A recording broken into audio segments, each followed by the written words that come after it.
Таң атады. Күннің көзі жарық шаша бастайды. Арман үңгірінен шығып, күннің көзін көреді. Арман күннің көзі шықты. Жаңа күн, жаңа бастамаларды әкеледі.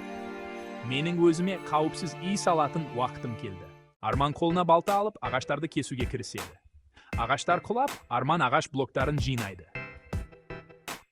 Арман, қауіпсіз үй салу үшін маған көп ағаш керек болады. Арман жалпақ жерді таңдайды. Қоршаған ортаны зерттеп, қауіпсіз жерді анықтайды. Арман даусы, үйімді салатын ең жақсы жерді табуым керек. Қоршаған ортаны зерттеп, ең қауіпсіз орынды таңдау маңызды. Арман жерді тегістеп, алғашқы блоктарды қояды. Үйдің қабырғаларын тұрғыза бастайды. Арман даусы, үйдің негізі мықты болуы керек. Алғашқы қабырғаларды тұрғызу ең маңызды қадам. Арман төбені ағаш блоктарынан жасап, үйін жауып шығады. Арман төбені мықты әрі жабық ету керек. Бұл мені жаңбырдан және моптардан қорғайды. Арман есікті жасап, оны орнатады.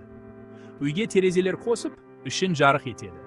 Арман есік пен терезелерді орнатып, үйімді жарық және қауіпсіз етемін. Арман үйдің ішін жиһаздармен және пешпен жабдықтайды. Арман верстак пен кереуетті қояды. Армаусы үйдің іші де ыңғайлы болуы керек. Пеш, верстак және кереует менің өмірімді жеңілдетеді. Арман жаңа үйінде демалып, терезеден сыртқа қарап тұрады. Арман, міне менің жаңа үйім дайын. Енді мен қауіпсіз және жайлы жерде тұрамын.